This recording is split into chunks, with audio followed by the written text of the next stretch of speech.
Bonjour à tous, lundi 10 décembre 2018, tout de suite le Morning Echo. Alors d'abord un coup d'œil sur les marchés financiers. Vous voyez que vendredi ça a été encore la soupe à la grimace pour les marchés américains malgré d'excellents chiffres du chômage. Et normalement le mois de décembre avec donc le rallye de fin d'année, les fêtes de Noël, etc. devrait être un bon mois donc sur les marchés actions.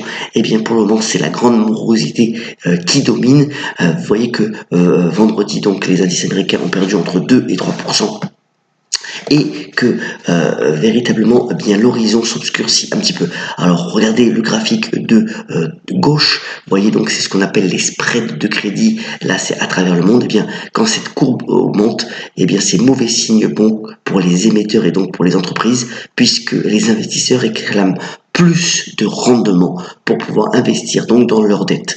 Et vous voyez dans aussi ce graphique de droite que aucun pays finalement n'est épargné, même si en ce moment on voit une légère amélioration au point de vue donc de ce qui se passe sur les marchés émergents qui se stabilise un petit peu.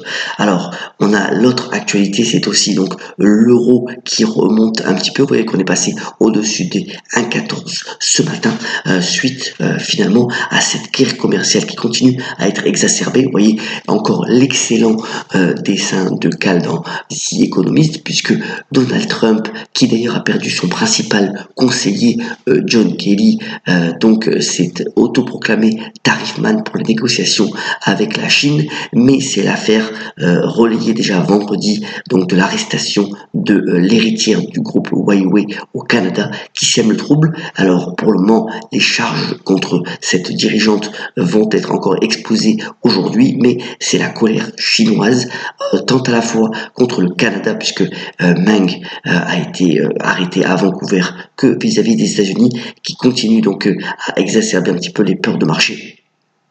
Et l'autre élément, bien entendu, c'est tout ce qui se passe encore avec le 4e samedi de manifestation donc des Gilets jaunes. Alors, Monsieur Macron est attendu donc ce soir pour présenter de nouvelles mesures visant à calmer donc bien entendu ce mouvement des Gilets jaunes. On parle de nouveaux contrats sociaux, on parle d'une possible donc prime pour les salariés, d'une inflexion bien entendu de sa politique de l'offre.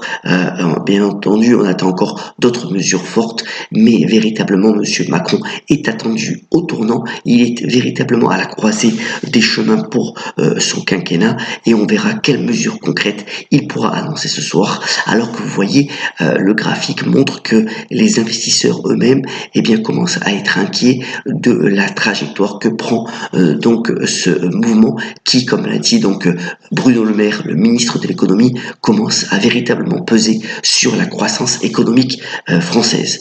Parlons de croissance. Alors, de l'autre côté maintenant du globe, puisque ce matin le Japon a publié donc son chiffre. Alors véritablement le PIB est en baisse de 2,5%, et là pour le coup, mis à part le commerce donc japonais à l'extérieur, tant la consommation que les investissements ont véritablement ralenti donc au 3e trimestre au Japon, et vous voyez que c'est quand même une baisse de l'activité assez drastique. D'ailleurs, le marché japonais des actions en a pris acte dans ce contexte-là, en baissant de plus de 2%.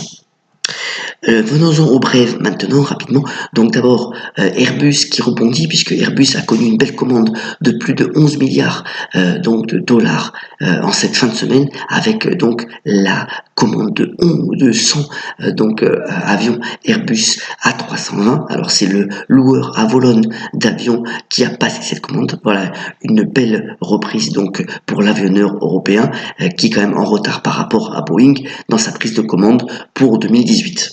L'autre élément, on l'avait relayé et on l'avait pressenti, donc c'est finalement le chinois Anta qui s'allie avec d'autres investisseurs, dont le fondateur de Lululemon pour les connaisseurs, qui rachète donc Amersport, qui a les marques Salomon, mais aussi les raquettes Wilson, et Anta le fait aussi dans la perspective donc des Jeux Olympiques d'hiver qui auront lieu, je vous rappelle, à Pékin en 2022.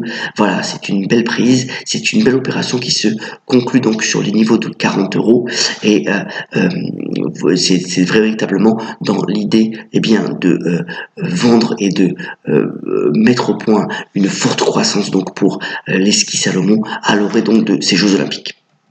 Trois éléments, et ça a été aussi dévoilé en ce week-end, eh bien, Uber va s'introduire sur le marché. Alors, c'est véritablement la plus grosse entrée en bourse d'une valeur technologique, puisqu'on parle d'une valorisation de 120 milliards de dollars.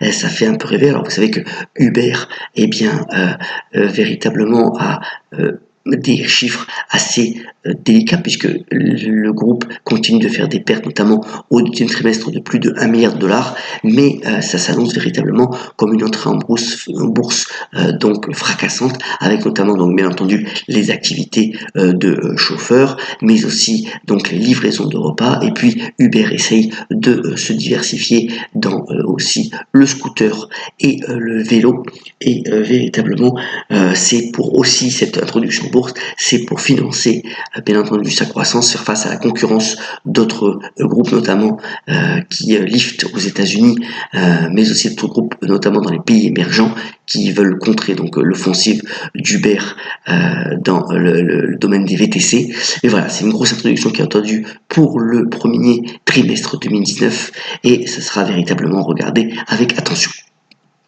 Petit élément insolite du jour, c'est une rubrique qu'on rajoute, eh bien c'est Carrefour au large de Dubaï qui a fait donc pour pouvoir vendre aux autres bâtiments marins plus ou moins gros. Et bien véritablement c'est un magasin flottant qui permet à la fois même d'acheter des nourritures fraîches ou tout autre élément de Carrefour facilement, donc via donc cette petite plateforme flottante. C'est à noter, c'est assez sympa.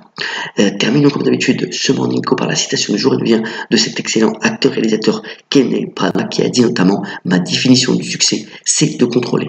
Excellente semaine, et on vous accompagnera pour tous les éléments dans le Morning Echo. À bientôt.